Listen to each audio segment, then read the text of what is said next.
Bismillahirrahmanirrahim. Assalamualaikum warahmatullahi wabarakatuh. Alhamdulillahirabbil alamin wa sallallahu ala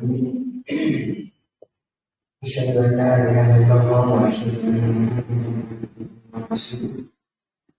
Allahumma shalli ala Muhammadin wa ala alihi wa sahbihi ajma'in.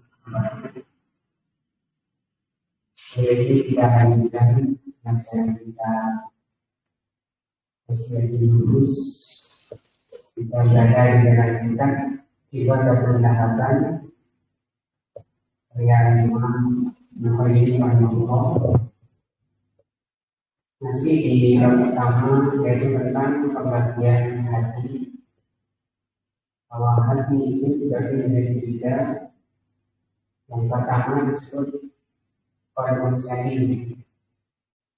Yang kedua, qalbun mayyit, hati yang mati. Yang ketiga, qalbun mayyit, hati yang sakit. Selanjutnya kata beliau, waqad qasama sahabatu radhiyallahu anhum. Para sahabat membagi al-quluba ila al-hati. Para sahabat membagi hati menjadi empat. Jadi sudah ada pembagian menjadi tiga, menjadi dua, yang harus dijelaskan. Yang kita baca kemarin. Karena kata beliau ada juga para sahabat yang membagi hati itu menjadi empat. Kama sahha an Hudzaifah bin Yaman. Karena sahih hadisnya dari sahabat Hudzaifah bin Yaman. Beliau mengatakan al-qulubu arba'atun. Hati itu ada empat. Yang pertama namanya qalbul ajrati, hati yang murni atau bersih. Ini yang bahasa lain dari salim, yang atau salim. Fihi sirajun yasharu, hati yang bersih. Di hati itu ada siraj. Yasharu, siraj itu artinya lentera atau bersinar. Jika ada lentera yang bersinar, itu artinya terang, yang disebut pada beliau ajr.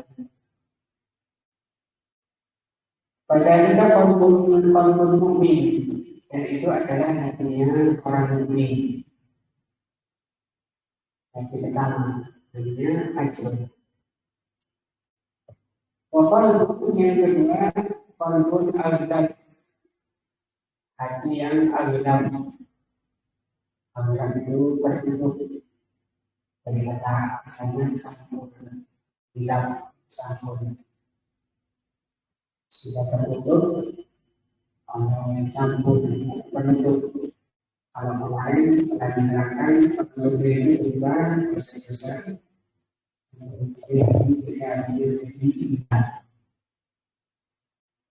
Padahal qalbun kafir, ini adalah hatinya orang kafir. Namanya qalbun aghlab. Yang ketiga, qalbun mankus, hati yang terbalik. Kata kita qalbun munafik, yang terbalik itu hatinya munafik. Apa semua kalau dia tahu, tapi kemudian menolaknya. Dan soro dia melihat kemudian dia membelanya. Qalbun mankus. Qalbun tamidahu maddatan, yang keempat adalah hati yang memiliki dua materi. Maka keimanan yang pertama materi keimanan, Yang kedua, nada indikatif. Nada ini pernikahan pengadilan. Bahwa dimakoi dari lingkungan. Maka orangnya tergantung dari mana yang mendominasi. Kata Imam Al-Qayyim rahimahullah, "Qaulu qalbun ajrab." Pengertian daripada hati yang murni, ai mutajadidun mimma siwallah wa rasulih, bersih dari selain Allah dan Rasulnya. Dan ini yang ada di hatinya hanya Allah dan Rasulnya. Keimanannya, keyakinannya, akidahnya, atau ibadahnya, atau bahkan perilakunya. Ada yang baik dari diberi oleh Allah, yang diberi saat ini. Bapak kerja baga wasaiman, maka hatinya itu bersih dan saling selamat. Mimma siwalha, dari selain hal. Dia ini isinya apa? Al-Quran. Waktu dan di dalam hati tersebut sirajun yasdar. Ada siraj tadi yang terang. Itu ada sinarnya. Sinarnya berupa apa? Sinar hati itu bahwa isbahul iman, yaitu cahaya iman. Isbah itu maknanya cahaya iman. Pak Sarah bila jadi ila selamati di subuhati, disyaratkan bersihnya penuhnya, maka itu selamat dari subuhat. Subuhat kemarin sudah dibahas, termasuk penyakit hati yang menggelapkan atau menggunakan cahaya dengan cahaya. Syahwat subuhat dilibatkan masalah diberi dan syahwat yang menyimpang. Wabil usuli siraj, maka dengan adanya cahaya di hati,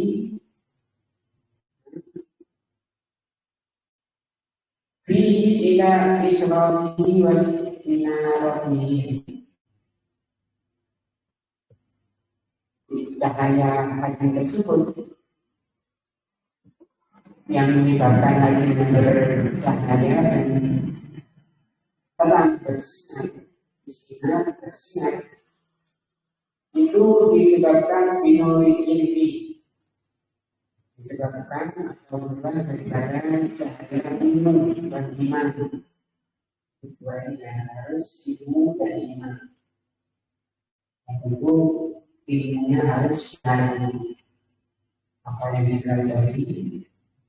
Kalau pelajarannya itu bukan yang benar dari Allah dan Rasulnya, maka itu tidak akan mengeluarkan sinar. Dari sini sampai kita belajar ilmu yang benar, nanti keluarnya berupa sinar cahaya menerangi hari, sehingga ketika kita melangkah berjalan menuju Allah, jelas kita mana yang dicintai Allah dan mana yang dibenci. Ini hari pertama, namanya hari qalbun ajrab.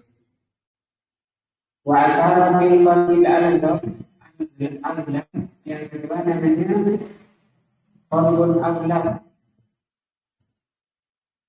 Ila qalbil kafir, qalbun al-ghab ini hatinya orang kafir. Orang tadi tertutup.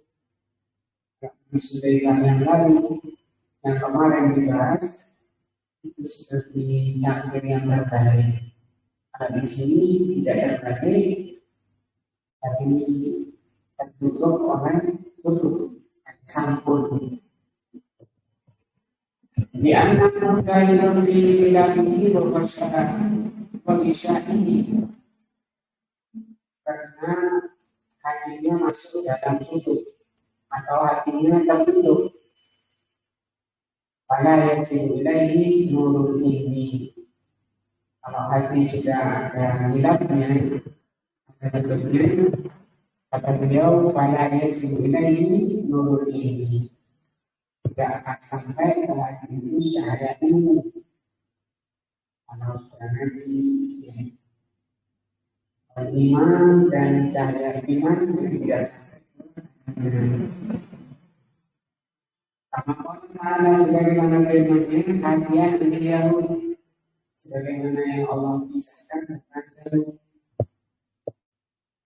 Allah berfirman dalam surat Al-Baqarah ayat 80 mengatakan wa qalu qulubuna kufur. Mereka mengatakan hati kami itu ada gulufnya, hati kami ada gulufnya. Ini jawaban orang Yahudi ketika diajak beriman kepada Al-Quran. Mengatakan hati kami ada gulufnya. Apa gulfun? Wawa jamu alillah. Gulfun itu jamaknya alillah. Yang disebutkan gulfun itu banyak jamak. Wawa dalilun ini yaitu masuk dalam sampulnya. Artinya dalam sampul. Kulfun wa akhlaku. Kulfun dan akhlaku sama berdekatan. Akhlaku tujuannya kulfun ini jangan.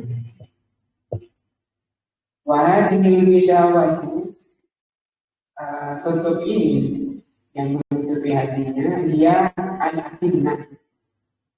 Disebut akinah. Akinah itu sesuatu yang menutupi hati, yang menghalangi masuknya ilmu dan iman. Darallahu ala qulubihim yang Allah timpakan di hati mereka. Itu Allah yang menutup hati mereka. Kenapa ditutup oleh Allah? Hukumatan lahum sebagai hukuman bagi mereka. Kenapa dihukum oleh Allah? Ala rabbil haqqi, mereka menolak kebenaran. Bertakaburi dan karena kesombongan angkobihi untuk beriman kebenaran. Jadi menolak kebenaran itu sangat berbahaya. Apa bahayanya? Itu menyebabkan hatinya ditutup oleh Allah. Bahaya aminatun alal qulub. Hilang itu merupakan penutup hati. Wawakrun bil asna dan penutup telinga.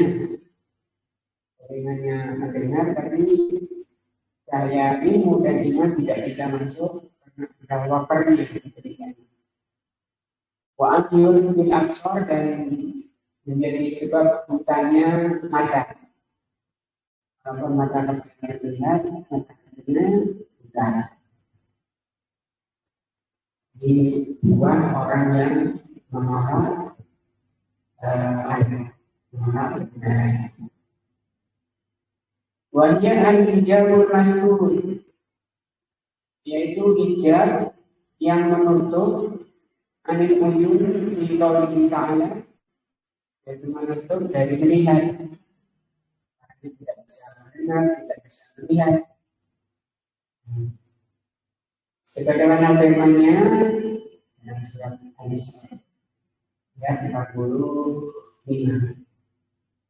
Wa idza qara'tal Qur'an, kalau kamu bacakan Al-Qur'an, ja'alna kami jadikan bainaka wa bainal ladzina la yu'minuna bil akhirati hijaban mastura. Kami jadikan kata Allah antara engkau Muhammad dengan orang yang tidak beriman dengan hari akhirat diberi oleh Allah bijak penghalang penuntut masuk itu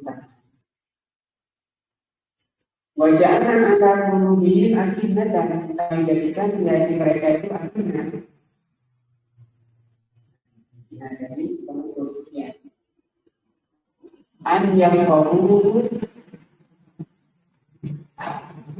Allah jadikan dari mereka itu akibat penuntut untuk bisa memahami baca benar paham bisa paham Wabi'ah dan ini wakro dan telinga mereka adalah wakro. Wakro ini yang bentuk telinga hati untuk bisa masuknya ilmu dan iman. Faidah dapat mengkira hadirin kulub, bihadirin kulub, tadri tauhid wa tadri muta'ah wa la ashabuhan lahat dari musyrah ketika disebutkan pada hati yang tertutup ini tentang pemurnian tauhid. Kita harus mentauhidkan Allah, disampaikan tauhid dan pemurnian mutaba'ah dalam beribadah kepada Allah harus mencontoh Rasul. Wala itu berpaling. Orangnya berpaling. Ada lagi nufuro berpaling ke belakang.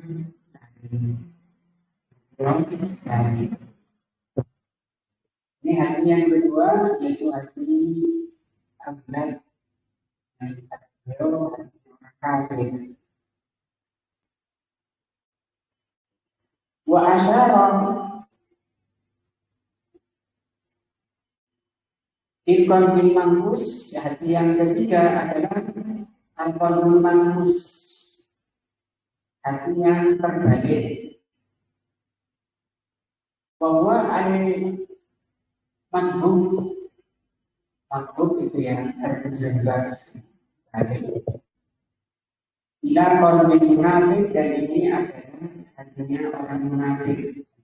Munafik itu cangkir yang terbalik atau dasar balik. Apakah Ta'ala sebagaimana firman Allah dan ini al-Nisa ayat dalam bilangan Allah bama lakum fil munafiqina bi'ataini wallahu a'lam kasabun bima kasabun.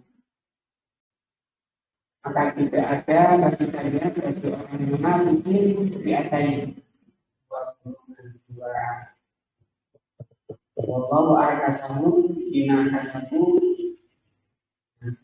Allah yang telah membalik mereka karena apa yang mereka kerjakan.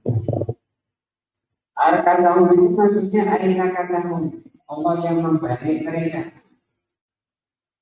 Kalau dibalik kan sudah tahu kemudian tidak mau dibalik. Dari sini walau kemudian dibalik dan kembali mereka kepada kekafiran alladzi kanu yang mereka sudah berada di dalamnya. Bisa bagi kasih wa amalin alhamdulillah sedangkan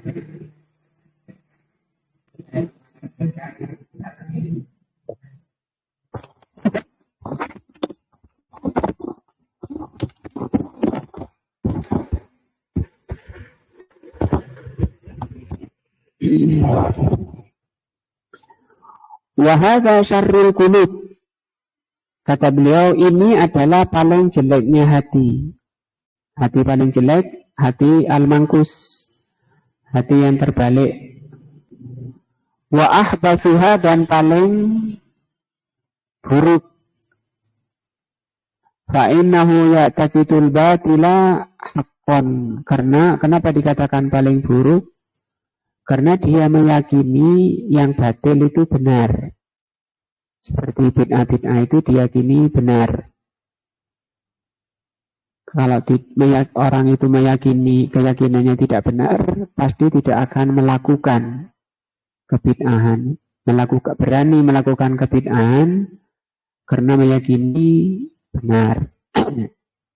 Dan itu hatinya memang sudah mangkus, terbalik. Wa yuwali ashabuhu,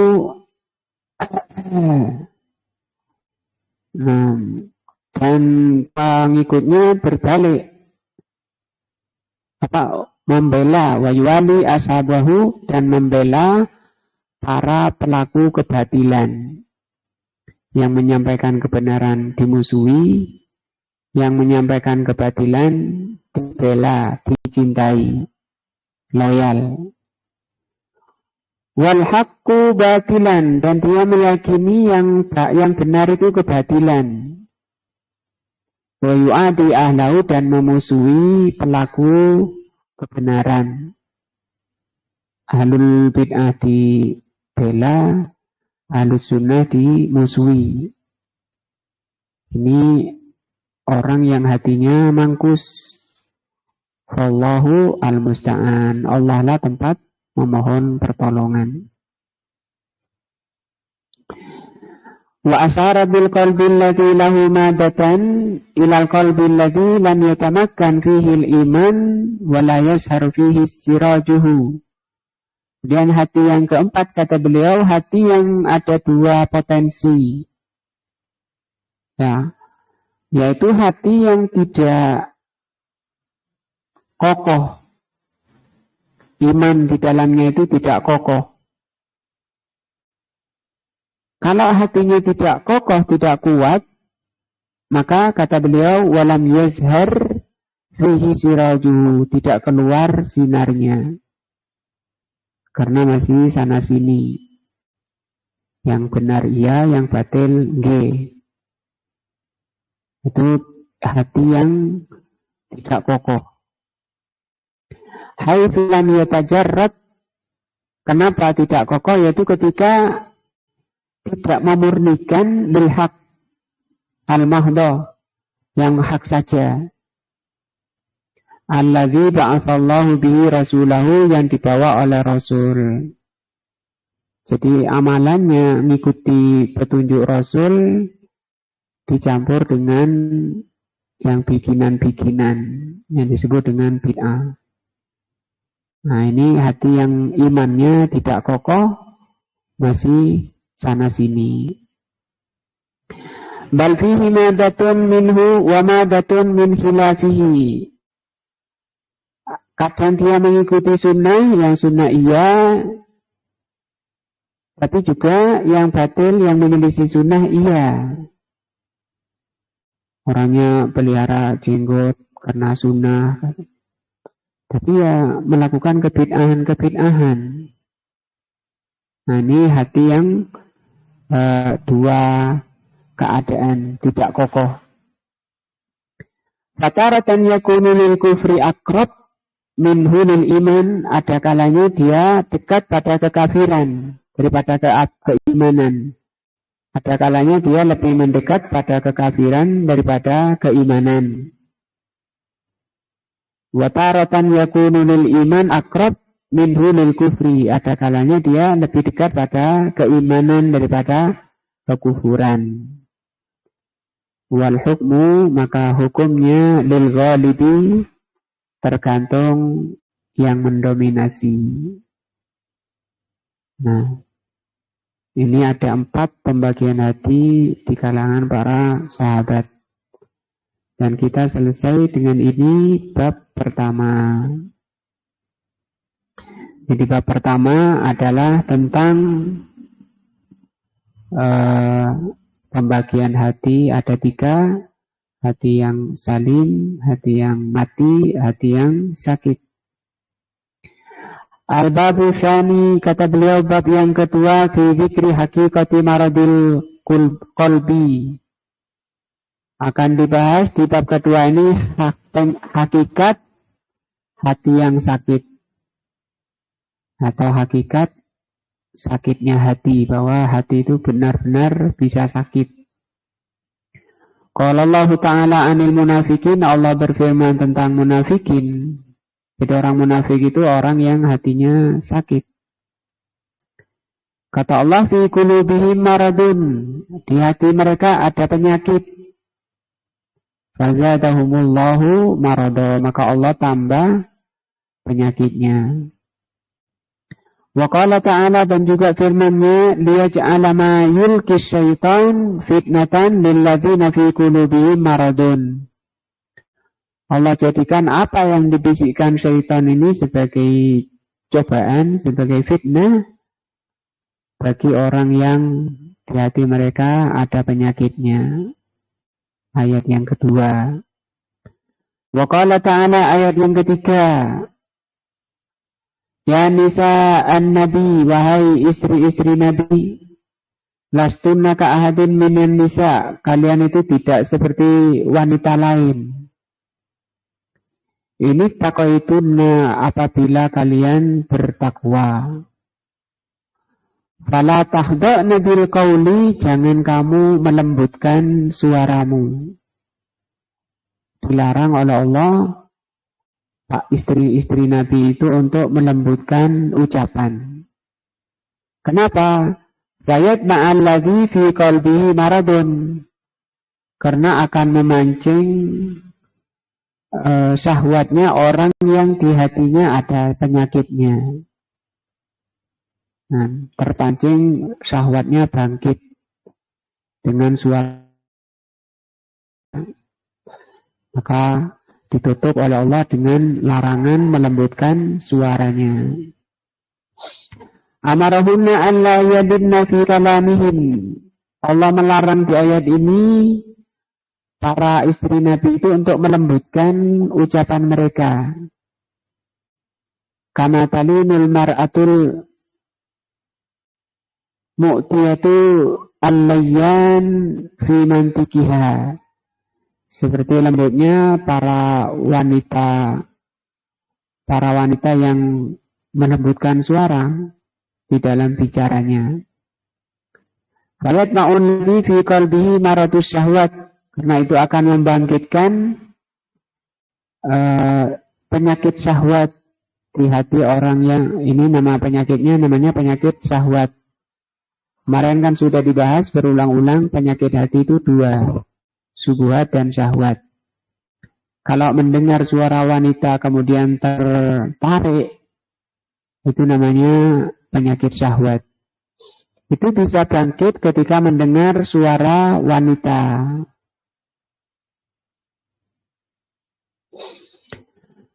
Wa ma'dzalika, maka itu fala yahshanna fil qawli bihaitsu yaltahiqu bil fahsh, maka Allah melarang untuk dengan bicara dengan suara lembut agar tidak tergolong kepada ini, nanti termasuk golongan orang-orang yang memancing perbuatan keji. Fahsya itu perbuatan keji. Bal yakulna qaulan ma'rufa, kata Allah, tapi bicaralah dengan pembicaraan yang ma'ruf, yang baik. Pembicaraan yang baik tanpa harus melembutkan suara. Ayat berikutnya, ayat yang keempat, Allah berfirman, la illam yantahil munafiqun walladzina fi qulubihim maradun wal murjifuna fil madinati la nuriyannaka bihim al-ayah. Di sini juga Allah sebutkan tentang adanya penyakit hati, yaitu orang-orang munafik. Kata Allah, kalau orang-orang munafik itu tidak berhenti dan orang-orang yang di hatinya ada penyakit. Nah, di sini kata Allah, fi qulubihim maradun, sama bahasanya dari awal, fi qulubihim maradun. Juga firman Allah, wa ma ja'alna ashaban nar, dan kami tidak menjadikan penjaga neraka illa malaikatan, kecuali berupa malaikat. Yang menjaga neraka itu malaikat. Dan jumlahnya berapa? 11, ya. Wa ma ja'alna iddatahum, dan kami tidak menjadikan jumlah mereka kok 11 berapa? Ayat sebelumnya ini 19 ya. Tis'ata asyar ya. 19. Kenapa oleh Allah Subhanahu wa taala penjaga neraka itu dijadikan berupa malaikat, jumlahnya 19. Di sini Allah terangkan tujuannya. Wa ma ja'alna iddatahum, kami jadikan jumlah malaikat penjaga neraka 19. Itu kata Allah, illa fitnatan lilladzina kafaru, satu untuk menguji orang-orang kafir. Satu. Yang kedua, liyastaiqinan ladzina utul kitab, untuk meyakinkan orang yang diberi kitab, yaitu ahli kitab, Yahudi dan Nasoro. Itu semakin yakin dengan ayat ini. Malaikat 19. Karena semua kitab itu sama beritanya. Penjaga malaikat itu ya malaikat 19.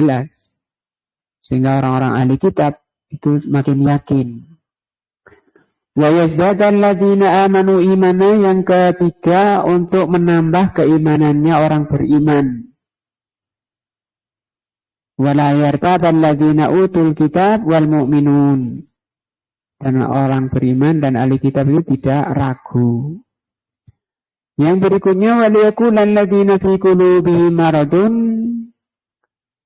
Nah, yang kelima tujuan daripada penyebutan jumlah malaikat penjaga neraka, supaya orang-orang yang di hati mereka berpenyakit mengatakan, madza aradallahu bihadza mathala.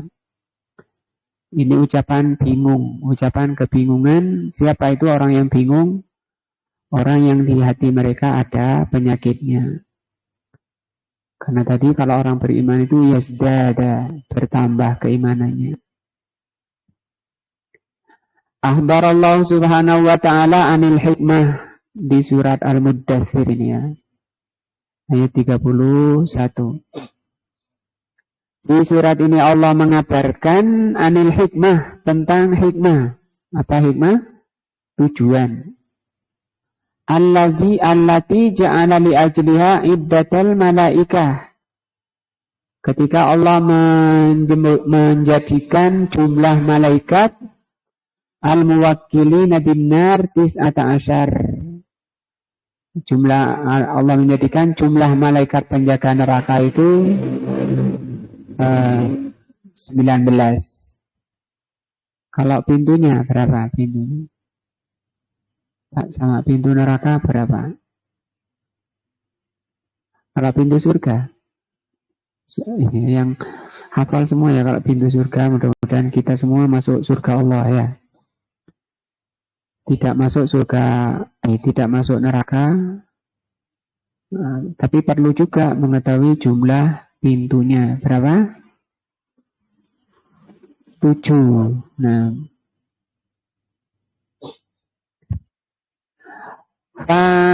Zakara subhanahu khamsa hikamin. Maka di ayat ini Allah sebutkan 5 hikmah.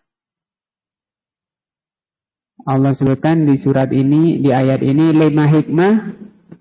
Kenapa malaikat itu jumlahnya yang menjaga neraka itu 19. Yang pertama, fitnatul kafirin. Untuk menguji orang kafir. Fayakunu dzalika ziyadatun fi kufrihim wa dalalihim. Apa efeknya terhadap orang kafir? Maka jumlah malaikat 19 ini, kata beliau, menambah kekufuran mereka dan kesesatan mereka.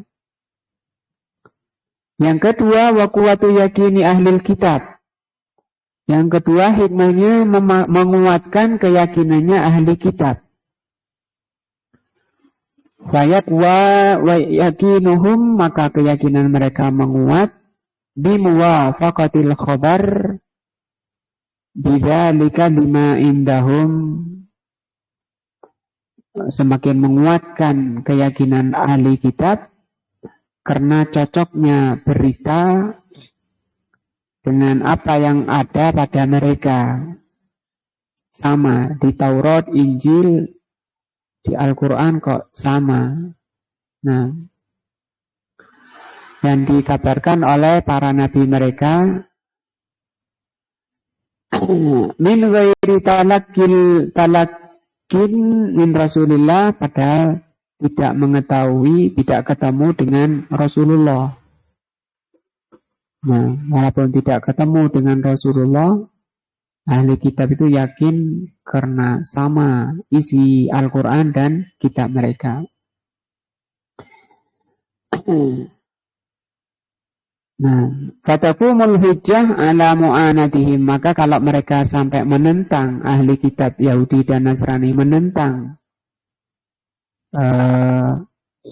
Al-Quran, maka telah tegak hujjah baginya. Tidak ada alasan lagi bagi mereka ya pembenar daripada tidak berimannya, tidak masuk Islam, itu tetap salah. Karena mereka telah yakin Al-Quran itu sama dengan kitab mereka. Kalau Nasrani dengan kitab Injil yang dibawa oleh Nabi Isa, bukan perjanjian baru yang dibikin oleh Paulus, Matius, Alkitab dan seterusnya, kitab-kitab yang baru. Karena itu tidak asli, hanya bikinan. Dan yang bikin bukan orang Persia, karena Yahudi ini Persia. Sementara perjanjian baru itu dibikin oleh orang Romawi.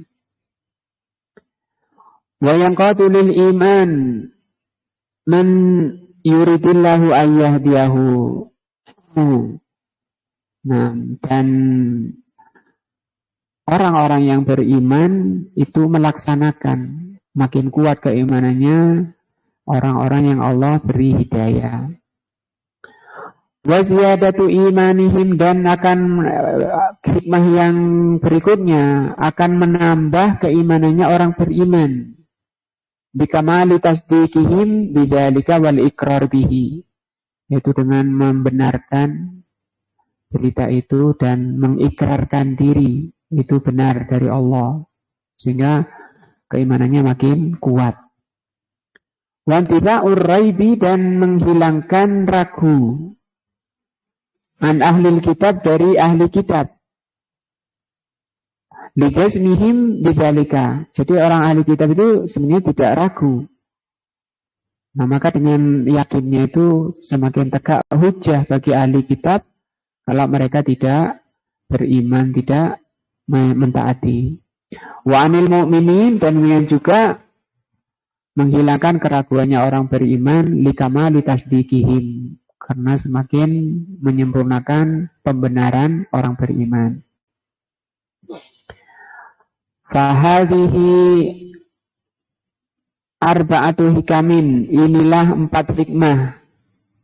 Fitnatul kufar, pertama fitnahnya orang kafir, wa yakinu ahlil kitab, wa ziyadatu imanul mu'minin. Yang kedua, meyakinkan ahli kitab. Yang ketiga, menambah keimanannya orang beriman. Yang keempat, untuk menghilangkan keraguannya orang beriman dan ahli kitab. Wal khamisatu, hikmah yang kelima dari penyebutan 19 malaikat yang menjaga neraka. Hiratul kafiri, bingungnya orang kafir. Jadi orang kafir itu kondisi hatinya bingung. Tidak, awalnya bingung itu apa? Yakin, ya tidak yakin, tidak kokoh, tidak mantap. Walaupun mereka bilang membunuh Yesus, itu mereka, kata Allah, itu tidak yakin mereka. Nah, karena yang dibunuh itu sebenarnya bukan Nabi Isa, tapi man subbihalahu, orang yang diserupakan dengan Nabi Isa. yang disebut dengan Yudas, pengkhianat dari muridnya Nabi Isa. Waman fi qalbihi maradun, dan membuat bingung, hikmah kelima ini membuat bingung orang yang di hatinya ada penyakit. Babnya tadi apa? Hakikat hati itu apa? Berpenyakit. Bahwa hati itu memang bisa berpenyakit. Wa ama qalbahu anil murad bidzalika, dan hatinya bisa buta. Nah, maka mereka mengatakan, madza aradallahu bihadza masalah. Buat apa Allah membuat ini 19? Kok gak 17 atau 18? Nah.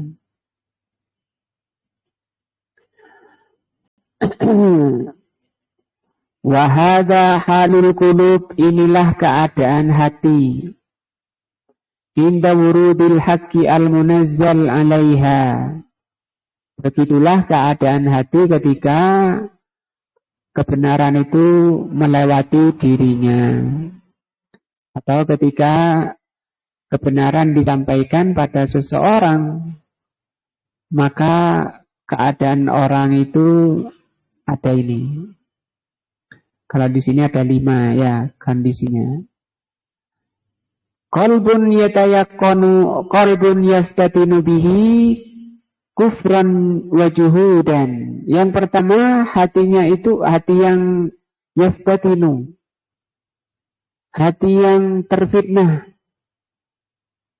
yaitu hatinya orang kafir, dan juhud. Juhud itu menentang. Ketika disampaikan kebenaran, hatinya menentang. Maka ketika menentang, makin bertambah kekufurannya dan penentangannya. Yang kedua, wa qalbun yazdadu bihi imanan wa tasdiqan.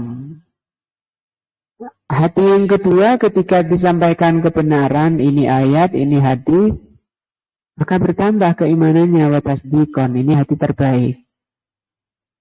Kalau kata sahabat tadi, qalbun ajrod, hati yang bersih, yang murni, yang bercahaya, bersinar. Wa qalbun yatayaqqanuhu, dan yang ketiga ketika lewat padanya kebenaran, hatinya yakin. Nah, yakin belum tentu orang itu mengikuti. Sudah tahu itu kebenaran, sudah yakin itu kebenaran, tapi dia tidak mengikuti. Terus apa faedahnya yang dia yakini? Taqumu alaihi bihi hujjah. Untuk menegakkan hujjah. Menegakkan hujjah itu menghilangkan alasan, menghilangkan uzur. Artinya ketika menghadap Allah, kenapa kamu tidak mengikuti kebenaran, mentaati kebenaran? Tidak ada alasan, saya tidak tahu kebenaran. Oh, alasan itu tidak diterima oleh Allah. Nah. Kenapa? Karena sudah turun kebenaran. Namanya hujjah telah tegak. Yang keempat, qalbun yujibu lahu khairah wa ama. Ketika sampai kebenaran pada seseorang, ada hati itu yang khairah, bingung. Makin bingung, kepalanya godek-godek, dan buta, ama.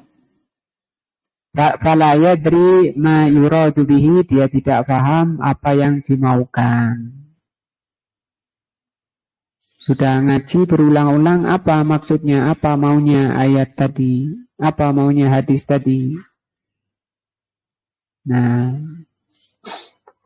wal yakinu, adapun keyakinan, wa adamur raibi, dan tidak mengandung keraguan, fi hadil maudi, di dalam masalah ini, in roja'a ila syai'in wahidin, yaitu kalau kembali pada satu keadaan.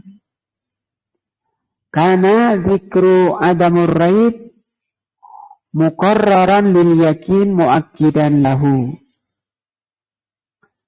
Nah, orang yang tidak ragu, tidak selalu dikatakan tidak ragu, itu berarti orangnya telah muqarrir, menetapkan keyakinan, memantapkan keyakinannya.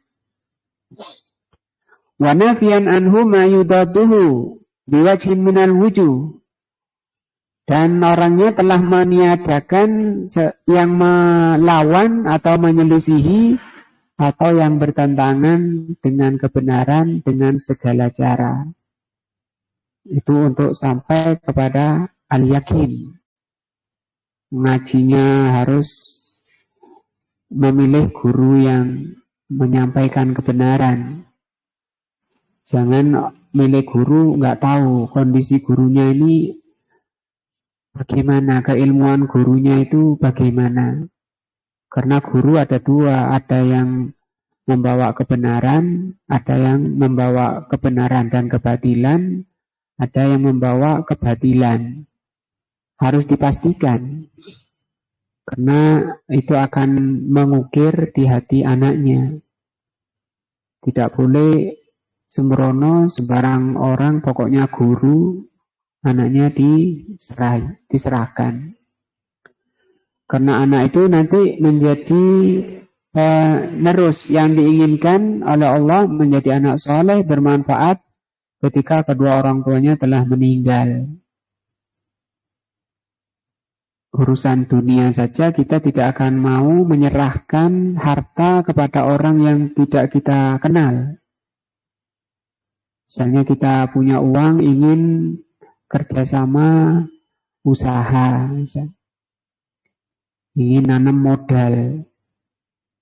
Ada orang lewat di depan rumahnya, dipanggil, "Pak, ini uang 10 juta sampean kelola ya." Tanpa meneliti orang ini kerjanya apa, di mana rumahnya. Itu tidak masuk akal yang seperti itu. Demikian juga mencari calon pendidik putra-putrinya. Karena kata Rasul, ada orang itu mandul, laki-laki mandul.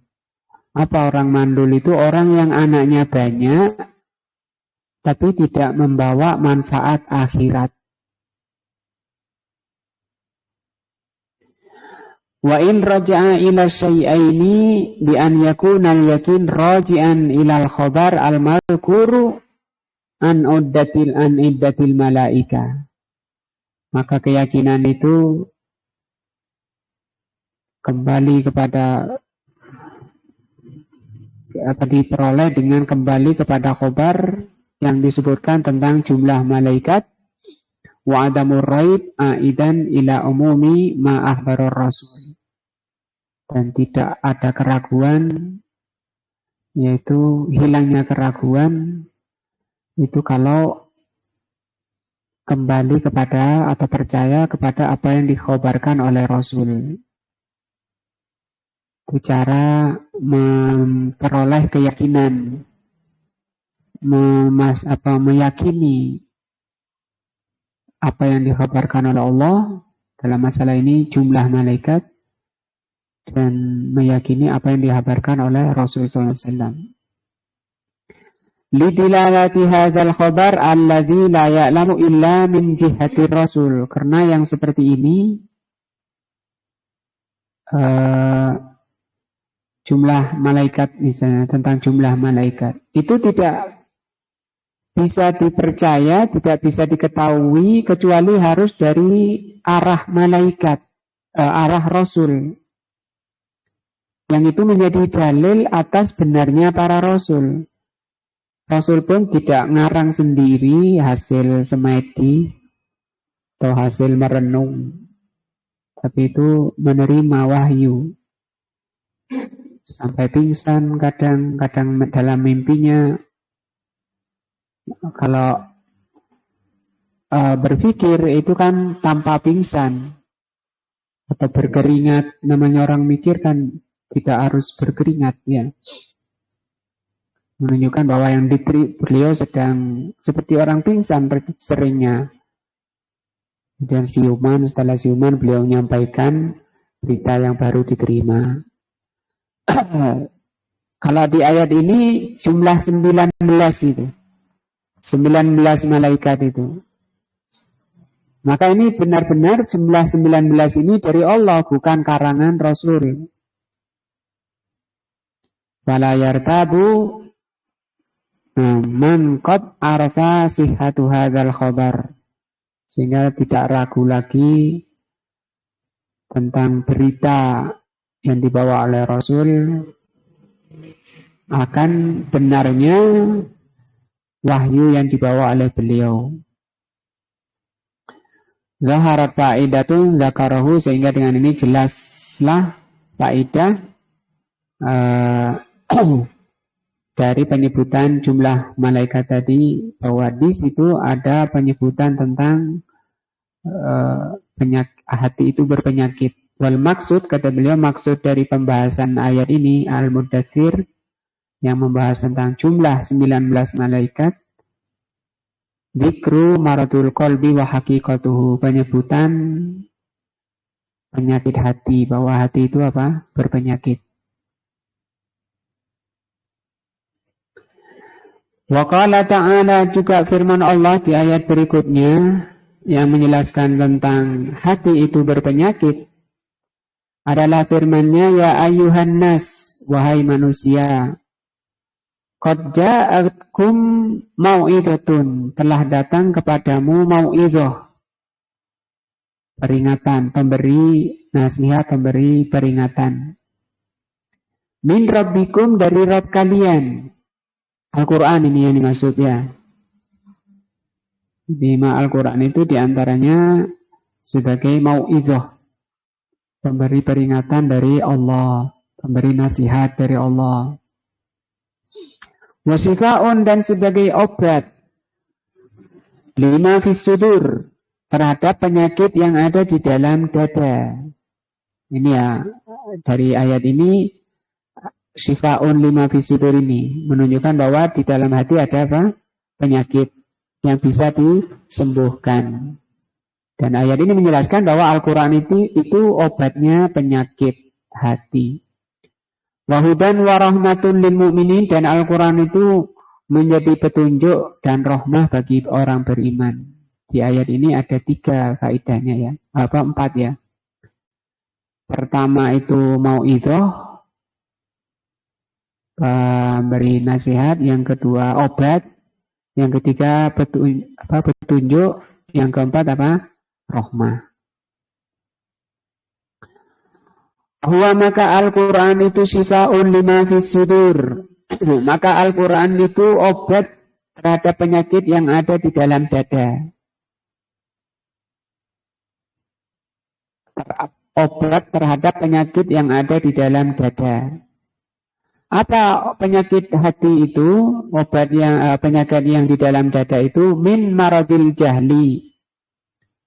Penyakit yang ada di dalam dada itu adalah penyakit jahil, penyakit kebodohan. Wal ghai, dan penyimpangan.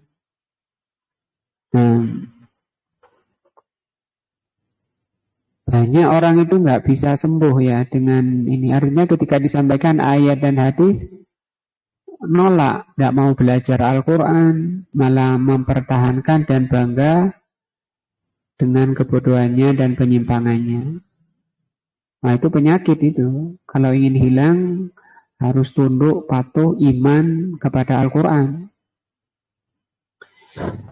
Fa innal jahla maradun, karena kebodohan itu penyakit. Sifa'uhu al-ilmu wal huda, obatnya adalah ilmu dan huda. Nah, ilmu itu pemahaman, huda itu nafi ya, ilmu nafi, yang amal soleh. Wal ghai maradun, demikian juga penyimpangan, menyimpang dari jalan yang lurus, itu juga penyakit. Wal ghai maradun, ini penyakit juga, menyimpang itu penyakit. Sifa'uhu ar-rusdu, obatnya adalah ar-rusdu. Kata Allah, La ikraha fiddin, tidak ada paksaan dalam agama. Qad tabayyana rusdu, ya, telah jelas ar-rusdu minal ghoi, daripada ghoi. Qad tabayyana rusdu minal ghoi. Siapapun manusia itu untuk masuk ke dalam rus, sampaikan saja Al-Quran, karena itu obatnya. Kalau memang orang ini dapat hidayah, itu pasti nerima. Ya, itu caranya. Waqad nazzaha Allahu subhanahu wa ta'ala nabiyahu. Allah subhanahu wa ta'ala telah membersihkan nabinya an hadaini da'ain, dari dua penyakit ini. Apa itu dua? Al-jahlu wal ghoi. Faqala, Allah mengatakan, wan najmi idza hawa, demi bintang ketika hawa berjalan, ya. Kita lihat di terjemahnya. Ma dalla sahibukum, tidak sesat saudaramu itu, temanmu itu.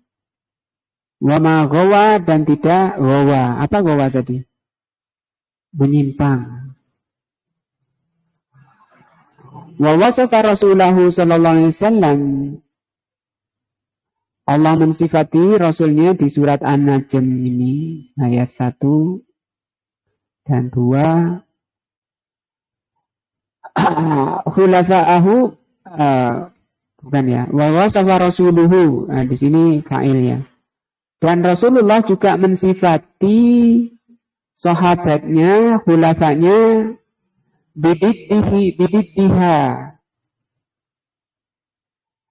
dengan menyebutkan lawan dari ghoi dan dol, dengan mengatakan Rasul alaikum bisunnati, hendaknya engkau ketika mendapati perpecahan yang banyak, ketika umat Islam ini telah bercerai-berai, maka kata Rasul, wajib kamu itu berpegang kepada sunnahku. Ini solusinya. Wa sunnatil khulafa'ir rasyidin, ar-rasyidin tadi rus, ya. Dan berpeganglah kepada sunnah khulafa ar-rasyidin yang mendapat bimbingan, al-mahdiyin yang mendapat petunjuk min ba'di setelahku. Wa ja'ala kalamahu subhanahu mau'idatan linnasi amatan, maka Al-Quran itu mau'idah, nasihat peringatan, linnasi amatan, untuk seluruh manusia. Apapun jenisnya manusia, apapun bangsanya, Al-Quran itu mau'idah. Kalau di surat Al-Baqarah dikatakan hudan linnas, ya, dikatakan di surah Al-Baqarah hudan linnas. Kalau di sini mau'idatan linnasi amma, Al-Quran itu nasihat bagi seluruh manusia. Wahudan warahmatan liman amana, tapi bagi orang yang beriman itu Al-Quran menjadi apa? Hudan warahmah, petunjuk dan rahmah. Tapi bagi orang kafir itu tidak menjadi hudan dan tidak menjadi rahmah. Ini khusus liman amana bihi khosatan.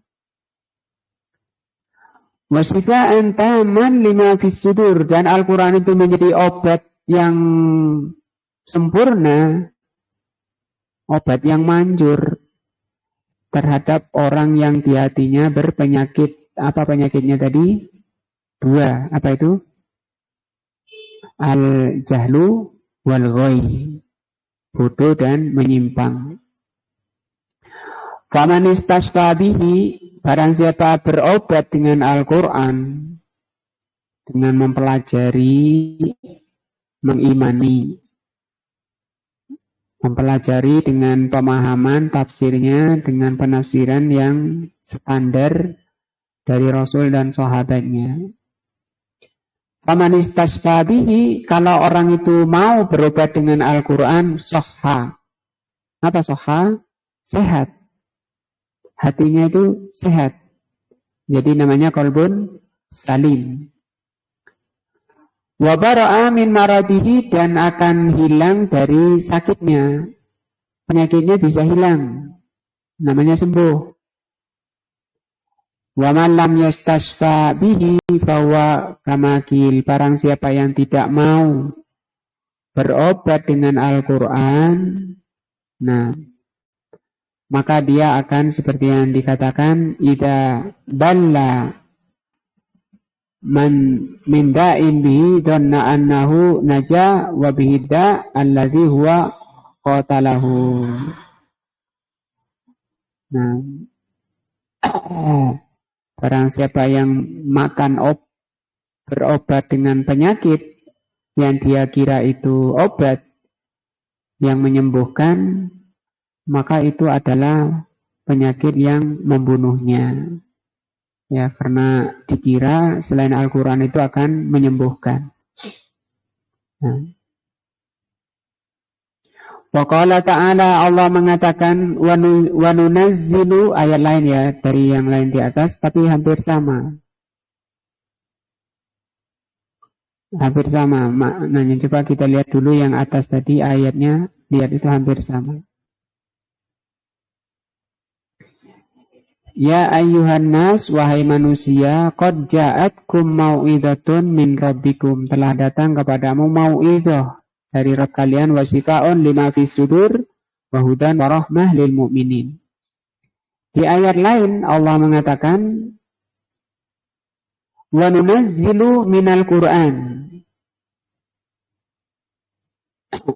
kami yang menurunkan Al-Quran. Ma huwa sifaun wa rahmatun, yang Al-Quran itu menjadi obat, wa rahmah, dan menjadi rahmah lil mu'minin, bagi orang beriman. Wa la yazidu dhalimina illa khasara, maka Al-Quran itu tidak akan menambah orang yang zalim, yaitu tadi berpaling dari Al-Quran, kecuali hanya menambah khasara, kerugiannya. Wal azhar, yang jelas, anna min hahuna libayanil jinsi, menjelaskan tentang jenis. Kami menurunkan Al-Quran. Al-Quran jami'uhu sifaun, tidak bisa ini diartikan sebagian Al-Quran. Maka Al-Quran itu jami'uhu sifa, Al-Quran itu semuanya itu obat. Maka kalau meruqyah itu juga tidak ada dalil penentuan ayat-ayat tertentu. Hanya ayat kursi atau hanya ayat Al-Fatihah saja atau Al-Baqarah saja, itu tidak. Umum, Al-Quran itu obat semuanya. Warahmah lil mu'minin, dan rahmah bagi orang beriman.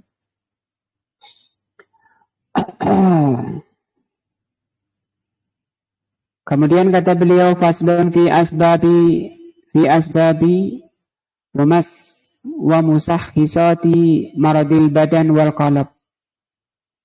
Berikutnya kata beliau, sebab-sebab kenapa orang itu hatinya bisa sakit. Nah, dan demikian juga badannya. Karena ini kenapa disebut badan? Karena ini sangat berhubungan. Ketika orang hatinya sakit, kadang badannya ikut. Lagi sumpek, lagi stres, depresi, gak mau makan. Karena gak mau makan, dia kekurangan nutrisi, karbohidratnya tidak masuk, protein tidak masuk, lemak tidak masuk, kalori kurang. Padahal itu dibutuhkan oleh badan, dia tahan, tidak dimasukkan. Nah, diet. Orang diet itu orang mengurangi hak-hak badannya. Maka tidak boleh, itu termasuk zalim pada dirinya, dan itu haram, dosa. Orang itu menzalimi dirinya, itu tidak boleh. Membiarkan badannya. Saya pernah punya murid di Singosari itu, makannya pisang tok, tidak mau lainnya. Saya tanya, kenapa kok pisang tok? Orangnya sudah sering ke rumah sakit, sering terapi sana sini, sampai lumpuh, nggak bisa jalan. Kenapa kok pisang saja? Dia jawab, karena pisang itu ada di dalam Al-Quran, di dalam surat Al-Waqiah itu.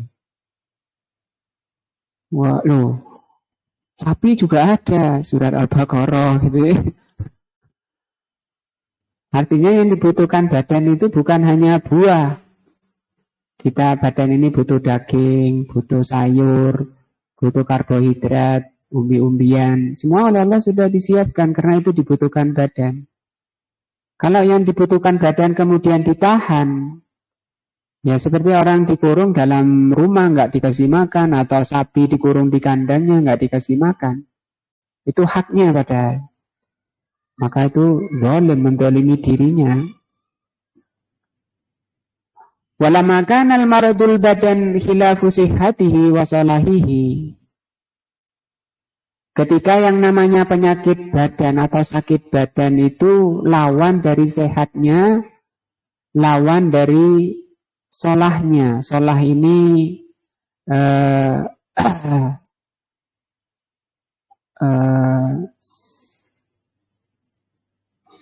apa istilahnya itu? Lurus, sempurna, tidak doyong, ya. Apa namanya itu? Nah, penyakit badan itu, ketika penyakit badan itu lawan dari sehatnya dan solahnya, biasanya kalau orang nggak sakit, jalannya kenceng, nggak pakai jaket. Nah ini kok orangnya rodok miring jalannya, nggak lurus lagi, nggak sempurna. Dikasih kopi, godek kepalanya, nggak ada rasa kopinya, hilang. Kasih sate, pahit. Nah, kasih gula, nggak normal, nggak manis. Itu namanya menyelisihi solahnya. Itu namanya tidak normal. Nah, maka sehat itu lawan dari normalnya. Maka kalau orang mengobati orang, itu namanya mengembalikan kondisi tidak normal kepada normal. Ketika penyakit badan itu lawan dari sehatnya dan lawan dari normalnya, wahwa khurujuhu an istidalit tabi'i. Nah, ini dikatakan lawan dari sehat itu kalau orang itu keluar dari kenormalan tabi'i, kenormalan tabiat. Kita di tabiatnya namanya gula itu manis. Nah, sehingga oleh Allah dijadikan ludah itu netral. Kenapa dibuat netral? Karena untuk merasakan, mencicipi mana yang pahit, mana yang pedas, mana yang manis, mana yang asin. Kalau air mata rasanya apa, Pak Ahmad? Ada Pak? Wow, belum pernah nangis ya? Air mata rasanya apa? Asin, alhamdulillah itu. Kalau pernah nangis, netes-netes ke mulutnya sampean, terasa asin. Nah, kenapa dibuat asin? Karena itu untuk melatih, untuk menjaga kelembapan mata. Dibahas oleh Al-Imam Ibnul Qayyim dalam kitab Miftah Darus Sa'adah. Kalau cairan telinga, bagaimana? Amir, rasanya apa?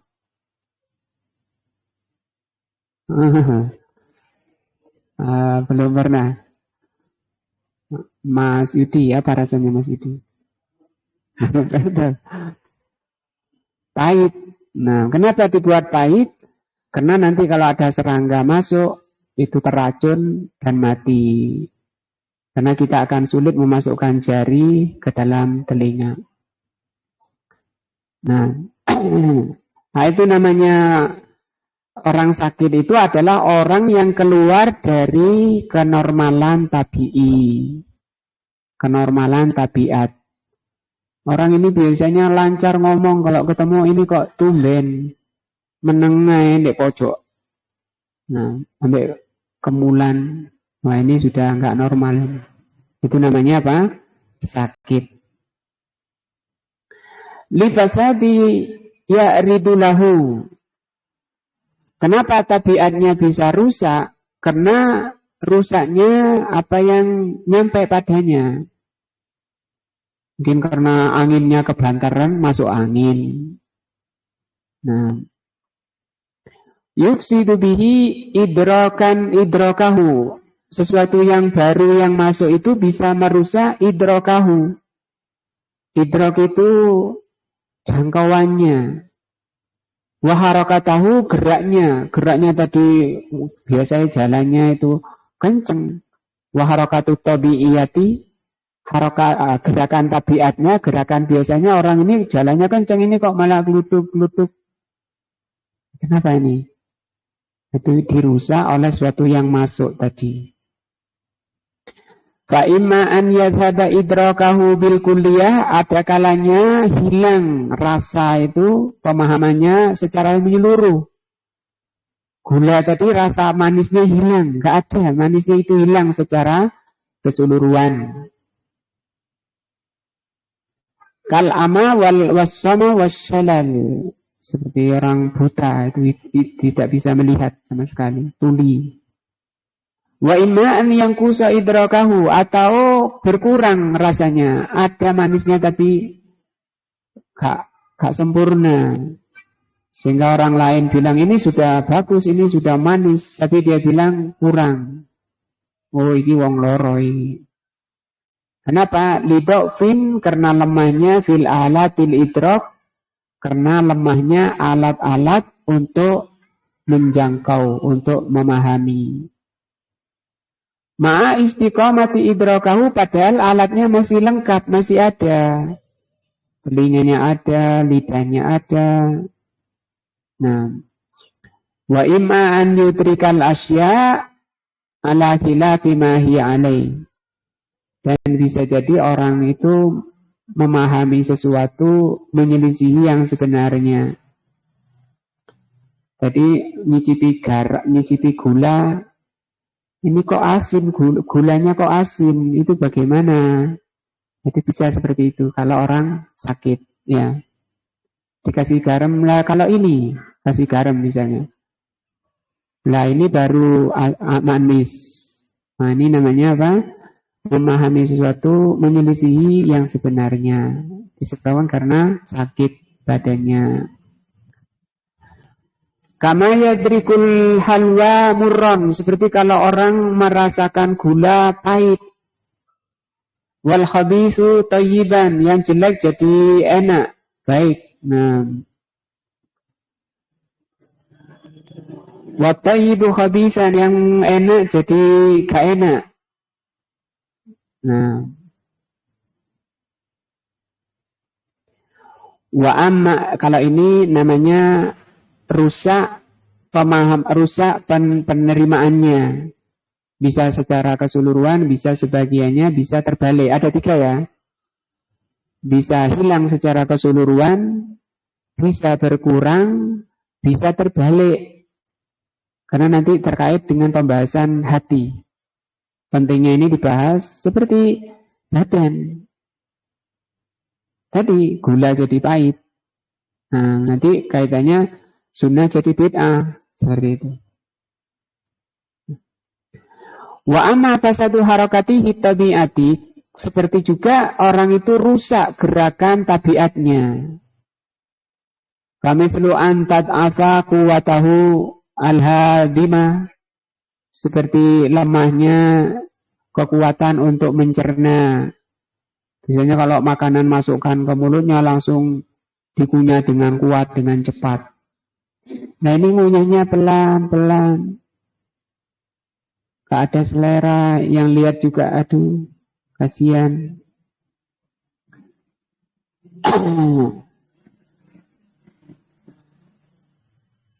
Awid dafi'ah atau masikah awid dafi'ah atau gak bisa nolak. Dipukul biasanya langsung ngeles, langsung nolak dengan tangannya keras. Ya ini dipukul tangannya gak bisa ngangkat. Kenapa itu? Sakit namanya. Fayahsilu lahu minal alam bihasbi hurujihi al-i'tidal. Maka tingkat sakitnya badan seseorang tergantung sejauh mana keluarnya seseorang dari kenormalan. Pengobatan itu artinya mengembalikan dari keluarnya dari kenormalan kepada normal. Walakin ma'adhalika lam yasil ila haddil maut wal halak. Hanya saja orangnya belum mati. Belum mati, cuma sudah melemah, semakin jauh dari kenormalan.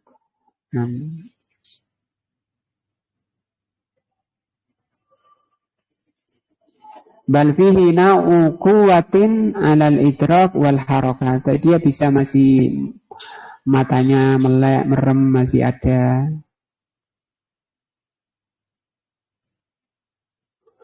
Nah, mau pisang, godek, gelang.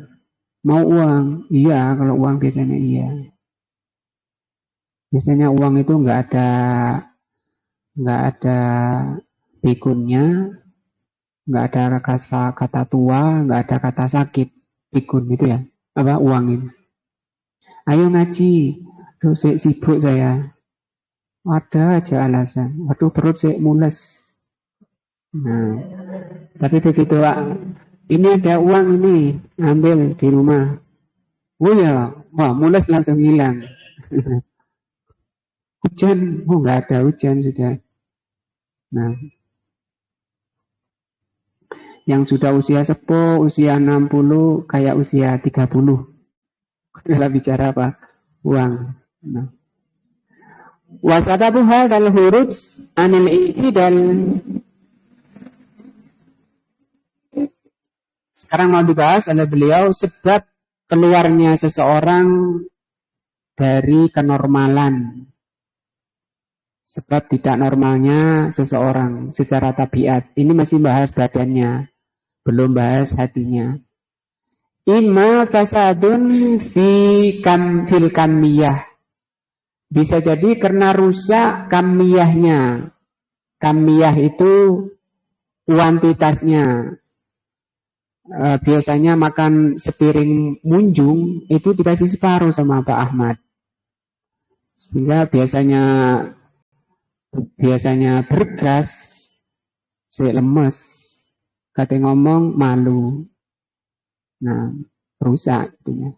Au fil kaifiyah atau rusak karena kaifiyahnya, caranya. Tadi sudah munjung, cuma makannya yang nggak benar, misalnya.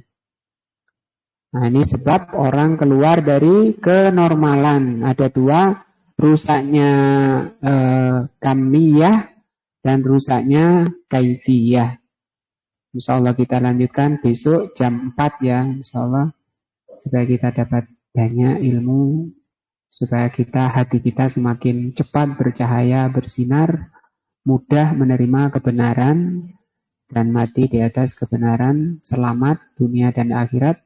Subhanakallahumma wa bihamdika, asyhadu an la ilaha illa anta, astaghfiruka wa atubu ilaika. Wassalamualaikum warahmatullahi wabarakatuh.